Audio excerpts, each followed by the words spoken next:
जो है शशि चौहान जी है और चौपाल संघ प्रधान संघ के अध्यक्ष है। और सर आज की जो रैली है क्या लगता है कि ऐसी कुछ बात की जा रही है कि 2000 से ज़्यादा लोग नहीं थे जबकि उम्मीद काफ़ी ज़्यादा थी। देखिए रोलेट जी, प्रत्यक्ष को प्रमाण की ज़रूरत कभी होती नहीं है। आजकल सोशल मीडिया का ज़माना है। ये रैली जो है ये चौपाल के कोने कोने में, चौपाल के नहीं बल्कि पूरे हिमाचल के कोने कोने में पहुंच चुकी है। इतना क्राउड आज तक निर्वा के हिस्ट्री में कभी आज तक हमने नहीं देखा। हम भी इतने सालों से पॉलिटिक्स में हैं। सर अगला सवाल आपसे रहेगा कि किससे आपका मुकाबला है, कांग्रेस से या निर्दलीय प्रत्याशी जो है डॉक्टर सुभाष चंद्र मंगलेट उनसे है? देखिए आज की रैली को देख के लग रहा है कि हमारा मुकाबला, ये जो चुनाव एक तरफा है, इसको लेके चल रहे हैं हम। क्योंकि आप देख रहे हैं कि दोनों जो प्रत्याशी है कांग्रेस समर्थित है, इसलिए कांग्रेस का जो वोट है, भयंकर पोलराइजेशन कांग्रेस के वोट के अंदर हो रही है। तो ये काफ़ी मार्जिन से ये चुनाव हमारा जीतने वाला है और काफ़ी मार्जिन से हम ये सीट निकालेंगे। रोलेट जी, गोल्ड मेडल हम ले चुके हैं, इन दोनों की सिल्वर की लड़ाई है। अगर हम क्षेत्रीय समीकरण की बात करें तो क्षेत्रीय समीकरण में हो सकता है सुभाष मंगलेट जो है सिल्वर मेडल के लिए क्वालिफाई हो जाए, ऐसा हमें लग रहा है। क्योंकि हम देख रहे हैं निर्वा जोन के अंदर जो कुछ लोग हमारे से छूट के गए हैं हमारी पार्टी, तो वो बजाय इसके कि वो किसी पार्टी में जाते, अगर वो पार्टी में अगर वो उनको सिक्योर होता कि वो पार्टी उन्हें पॉलिटिकली अगर अपना जो सिक्योरनेस चाहिए होती तो वो कांग्रेस के अंदर जाते, लेकिन वो छोड़ के गए हैं आज़ाद प्रत्याशी के ओर।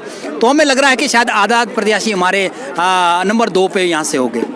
आपसे सवाल रहेगा कि चौपाल में भाजपा के कार्य अगर आप पिछले 5 साल में गिनवाएं, 5 ऐसे कार्य जो है आप गिन सके कि चौपाल में हुए हैं। सबसे पहले तो आपको पता है हमारे दुर्गम क्षेत्र में जो चेता, जिसको कुपुई क्षेत्र में एसडीएम ऑफिस जो है हमारे चौपाल की सबसे बड़ी उपलब्धि है। हालांकि मैं चांजू से आता हूं तो हमने भी उसका समर्थन किया था, क्योंकि हम देख रहे थे काफ़ी सालों से कि चेता के लोगों को कितनी परेशानी होती थी जब वो चौपाल उन्हें किसी काम को कराने के लिए आना पड़ता था। नंबर 1 पे एसडीएम ऑफिस चौपाल है, नंबर 2 पे डिग्री कॉलेज एसडीएम ऑफिस कुपुई है, नंबर 2 पर डिग्री कॉलेज कुपुई है और नंबर 3 पर जो है हमारा B&R डिवीज़न निर्वा है। आपको पता है कि आप भी कितने कवर करते हैं, कितनी दुर्घटनाएं हमारी होती है।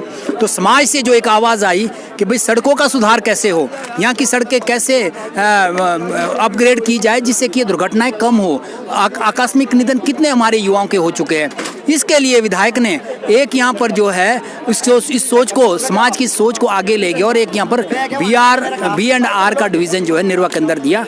वो भी हमारी बड़ी उपलब्धि है। आपने दुर्घटना की बात की, यहाँ पर जो है पैराफिट की बात की जा रही है बहुत सालों से, कहीं पर पैराफिट नहीं लगे, सबसे बड़ी मांग है ये। यही बात मैं आपको कहना चाहता हूँ। मान सपोज दैट कि हमारे पास हिमाचल प्रदेश में अगर 70 पीडब्ल्यूडी के B&R के डिवीज़न है तो उनका जो है फंड लिमिटेड होता है। अब सपोज कीजिए कि डिज़ास्टर का 100 करोड़ आया तो वो 70 डिवीज़न में बराबर एलोकेट होता है। लेकिन अगर हमारा 71वां जो निर्वा के अंदर खुला हुआ है ये भी क्वालिफाई हो जाएगा, ये भी एलिजिबल होगा उस बजट की हिस्सेदारी लेने में। तो हमारे 2 जब डिवीज़न पीडब्ल्यूडी के हो गए तो क्षेत्र में डबल इंजन जो है विकास कार्य में लग जाएगा। नहीं, हमारा सवाल सीधा था सर कि यहाँ पर जो है पैराफिट की पूरे चौपाल में जो है आपको पता है कितने एक्सीडेंट हुए, तो उसको लेकर के ये बहुत बड़ी मांग थी लोगों। देखिए हमने प्रधान परिषद के माध्यम से भी हमने B&R एक्शन चौपाल को भेजा है कि जो आपके एक्सीडेंटल जोन है, जो एक्सीडेंट प्रोन एरियाज़ है, जहाँ पर आप के एक्सीडेंट ज़्यादा हो रहे हैं, तो वहाँ पर जो है क्रैश बैरियर और पैराफिट लगवाया जाए। इसको ब्लैक स्पॉट उन्होंने किया, इसके लिए एक रोड मैप तैयार किया है। ब्लैक स्पॉट जो है चौपाल के अंदर लगभग 110 ब्लैक स्पॉट्स उन्होंने चिन्हित किए हैं। उसमें आने वाले टाइम में भी क्रैश बैरियर और पैराफिट लगने वाले हैं। स्वास्थ्य की बात की तो यहाँ पर हॉस्पिटल के देख लो सर, ये तो कितनी सालें हो गई बनाते बनाते, कब तक बनेगा ये? इससे ज़्यादा, इससे कम समय में तो इससे बड़े बड़े प्रोजेक्ट हो जाते हैं। ये हॉस्पिटल ऐसा क्या है कि 8-10 लगभग 7-8 सालों से ये लटका हुआ है। और इवन के यहाँ पर विधायक साहब ने पिछले इलेक्शन में बताया था कि मैं तब तक चुनाव नहीं लड़ूंगा जब तक ये पूरा नहीं करूँ मैं 66 के भी और अस्पताल की बात करूँ। देखिए आपको पता है कि जितना स्वास्थ्य के क्षेत्र में इन 5 सालों में विकास हुआ है, अगर आप बात करें कोविड काल की तो आप शायद कमल शर्मा जी मेरे साथ थे, हम चौपाल हॉस्पिटल गए, जब लोग पता लगा कि भाई इसमें जो है आने वाले टाइम में जो है अभी हमें ऑक्सीजन सिलेंडर की ज़रूरत पड़ेगी, तो हमने वहाँ टटोला सब कुछ, वहाँ पे हमें 2 सिलेंडर ऑक्सीजन के मिले, वो भी पता नहीं कब के थे, जंग खाए हुए बुरी तरह से। आज अगर चौपाल के अंदर जाए तो आप 1.5 करोड़ रुपए की लागत से, लगभग 1.5 करोड़ रुपए की लागत से वहाँ पे ऑक्सीजन प्लांट लग रहा है। अब आईजीएमसी और पीजीआई की तर्ज पे चौपाल सिविल हॉस्पिटल पे भी आपको ऑक्सीजन मिलेगी।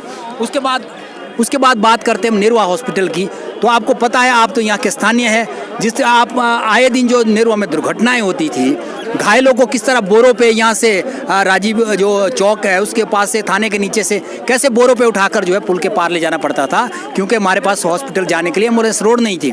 एम्बुलेंस रोड बनी, हॉस्पिटल 6 बेड का था, आपको पता है उसमें अंदर नहीं जा सकते थे, दीवारों में घास उगी होती थी। आज भव्य इमारत जो है, हालांकि हम मानते हैं कुछ उसमें कमियां भी रह गई हो, वो आने वाले समय में पूरी होगी, क्योंकि अब वो स्पुर्दे विभाग है, विभाग को हमने हैंड ओवर कर दिया है। अब लाइबिलिटी विभाग की है कि उसको अच्छे से मेंटेन करें। यहाँ पर नेरवा क्षेत्र में बात की जाती है, नेरवा तहसील में, कि यहाँ पर दरकिनार कर दिया गया। नेरवा तहसील को बिल्कुल दरकिनार नहीं किया है। नेरवा जो है हब है, नेरवा हार्ट है, चौपाल के पॉलिटिक्स जो सेटअप है, पॉलिटिक्स जो सिनेरियो है। आज आपने देखा हमारी रैली यहाँ हुई, आने वाले टाइम में शायद कांग्रेस भी यहाँ पर रैली करना चाह रहे हैं। तो ये पॉलिटिकल जो हब है, इसको अगर कोई दरकिनार करे तो उसे आने वाले टाइम में अपने लिए खामियाजा भुगतना पड़ेगा। इस क्षेत्र को दरकिनार बिल्कुल भी नहीं किया जा सकता। एक मुद्दा जो है सबसे ज़्यादा ज़रूरी हो जाता है कि बागवानी का मुद्दा गायब हो गया इस बारी। प्रचार की बात करें या तमाम पार्टियों की बात कर रहा हूँ मैं, आपकी भाजपा से भी गायब रहा। बागवानी का अगर आप हमारा मैनिफेस्टो पढ़े तो हमने जो हॉर्टिकल्चर अपना जो हॉर्टिकल्चर जो एसेसरीज़ है, हॉर्टिकल्चर एसेसरीज़ है, उस पर 12% जीएसटी से ऊपर नहीं बढ़ेगा 5 साल में, ये हमने अपने मैनिफेस्टो में दिया है। उसके बाद हम बात करते हैं पराला में जो प्रोसेसिंग यूनिट लग रही है। आपको पता है कि हमारी फसलें, आपने देखा कई बार टमाटर नो रेट हो जाता है, आपने देखा कई बार सेब जो है ओले से 50% क्षतिग्रस्त हो जाता है। उसके लिए जब चिंतन हुआ भी कि इस बागवानों को इस लॉस से कैसे बचाया जाए, तो ऑल ओवर गवर्नमेंट ने डिसीजन लिया। विधायक चौपाल ने स्पेशल मेमोरेंडम हॉर्टिकल्चर मिनिस्टर अपने महेंद्र सिंह ठाकुर को दिया कि भाई यहाँ पे प्रोसेसिंग यूनिट लगना चाहिए। तो आज सेंज के अंदर जो है हमारा एशिया का नंबर 2 का प्रोसेसिंग यूनिट लग रहा है, और बागवानी में आने वाले टाइम में बागवानों और किसानों को उससे बहुत लाभ होने वाला है। आने वाले समय में 5 साल के लिए क्या कुछ अलग से करने वाले हैं चौपाल के लिए, खासकर चौपाल विधानसभा क्षेत्र के लिए? देखिए, चौपाल में हम जो आने वाले 5 साल में हमारा हेल्थ पे जो है बहुत ज़्यादा फोकस रहने वाला है। सबसे ज़्यादा हमारा अल्ट्रासाउंड का अगर एक मशीन यहाँ पे आ जाए, रेडियोलॉजिस्ट हमें मिल जाए, थोड़ा एक्सरे का सेटअप हमारा डेवलप हो जाए। निर्वाह के अंदर आपने देखा कि बिल्डिंग बन गई है, अब इसके अंदर जो है अब मशीनरीज लगी इंस्टॉल होनी है। तो आने वाले टाइम में हमारा अगर अल्ट्रासाउंड का मेन जो है यहाँ पे अगर वो लग जाता है, अल्ट्रासाउंड की मशीन यहाँ पर लग जाती है, रेडियोलॉजिस्ट हमें मिल जाता है, तो क्षेत्र के लोगों को हम जो है बहुत ज़्यादा राहत यहाँ पर दे पाएंगे। कब तक हो पाएगा हॉस्पिटल? ये देखिए, हमारे आपने 5 साल पूछा, तो 5 साल में आने वाले फर्स्ट ईयर में ही हम इसको, आपको हम बोलते हैं कि फर्स्ट ईयर में हम जो इसको जनता को हम इसको समर्पित कर देंगे। बस स्टैंड की हालत तो थोड़ी ख़राब है और शौचालय की हालत भी कुछ ऐसी है सर। देखिए, शौचालय निर्वाह का जो है वो बहुत ही चौपाल की राजनीति में उसका बड़ी चर्चा आप 2012 से रही है। 2012 में हालांकि बलबीर सिंह वर्मा ने कोशिश की थी बनाने की, मटेरियल भी जो है साइट पे गिराया गया, तो उसमें कुछ कांग्रेसी भाइयों ने बोला कि भाई इसमें जो है बलबीर सिंह वर्मा नीचे अब टॉयलेट बनाएंगे और ऊपर अपने लिए फ्लैट बनाएंगे, तो वो बहुत ही विवादित हुआ। और आपको पता होगा कि रातों रातों लोग वहाँ कई जो थे वो मटीरियल भी वहाँ से उठा के ले गए। तो आज उसको, उन बातों को, सारी बातों को दरकिनार करके आज आप देखिए हमारे यहाँ पर जो है बस स्टैंड को जो है डिपो को नीचे जो सड़क आती है वहाँ पर हमारा भव्य टॉयलेट जो है माल रोड की तरफ पे बनकर तैयार हो गया और जनता के सपोर्ट दी है। कितने मतों से जीतने वाली है भाजपा चौपाल में? देखिए, अप्रोक्सीमेट हमें लग रहा है कि 5 या 6 हज़ार के ऊपर से हम जीत यहाँ पर दर्ज करेंगे। ये जो जीत होगी ये चौपाल के इतिहास में जो है ऐतिहासिक जीत होगी और इतिहास के पन्नों में इन जीत को लिखा जाएगा। बहुत बहुत धन्यवाद सर। धन्यवाद।